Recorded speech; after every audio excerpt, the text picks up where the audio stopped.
Ever since getting the RF 24 to 70mm f2.8, this lens, the RF 24 to 105mm f4, had just been sitting on our shelf collecting dust. Before we decide to give it away, since we've been trying to minimize our home and our gear, I wanted to take it out for a shoot again to see whether it is part of the essential gear that I should keep, even after getting the 24 to 70mm and the 70 to 200mm. I ended up bringing this lens and the 24 to 70mm and the 70 to 200mm with me on my trip to Hawaii, and here's what I learned.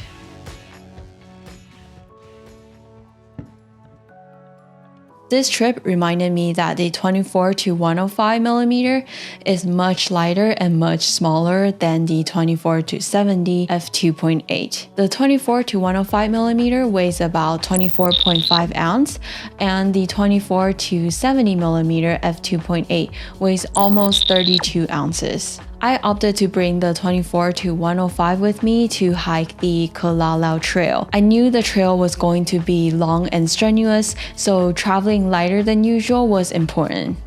The difference between the lenses doesn't sound like that much, but my camera bag on the day of the hike weighed about 10.7 pounds.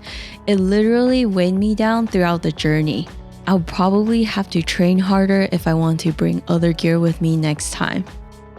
With a slightly longer focal length, it provides a little more flexibility when traveling. It can go as wide as 24mm and provides a little telephoto focal length at 105mm. The versatility is a huge advantage when we're on the move. Trying to change lens in windy and sandy conditions are just not ideal. I did try to pair this lens along with a 16mm prime lens, but I didn't put on the lens at all on the trail. Ever since getting the 70 to 200mm f4 lens, I've been practicing taking pictures with the longer focal lengths, and I've been loving it. Before getting the lens, I never practiced using the longer focal lengths. With focal lengths up to 105mm, you can get a little bit of that telephoto look while traveling lighter. However, it does seem to me that the photos are not as sharp at the longer focal lengths. The biggest concern for me was whether the f4 aperture was enough. And honestly, I never felt like it wasn't enough throughout the day, especially I was shooting a lot more landscape photography rather than portraits. The additional focal length also made the smaller aperture more doable when shooting portraits, but I would much rather shoot with a 24 to 70mm if I was shooting closer to sunset or shooting indoor. After doing some test shots, I still think portraits with the 24 to 70 f2.8 looks better than the 24 to 105, even at the longer focal lengths. In terms of video, I do feel like the 24 to 70mm is much more stable than the 24 to 105mm. In terms of specs, they actually both have about 5-stop stabilizations. So it might just be in my head. The RF 24 to 105mm f4 lens is a great minimal setup for long days of travels. It's compact, versatile, and a little more affordable. However, the f4 aperture is just not comparable to as if you're shooting with an f2.8 aperture.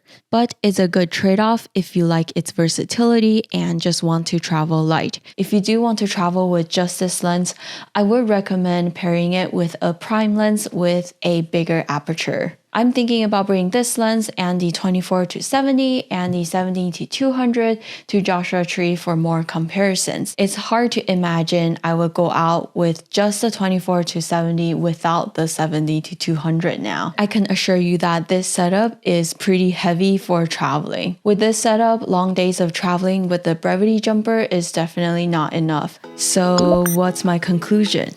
After tons of debates and discussions, we've decided that this lens will probably serve one of you guys better than sitting on our shelf. Yes, we've decided to give this beautiful lens away. To enter the giveaway, be sure to subscribe to my channel, follow me on Instagram, and comment your IG handle along with the answer to this question. What dream destination is on your bucket list to shoot? I'll also leave all the details to the giveaway in the description below, so be sure to check that out.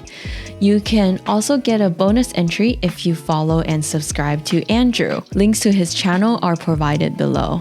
There are multiple steps to enter the giveaway because I wanted to make sure it's a fair giveaway. We are running multiple giveaways until the end of the year, so stay tuned.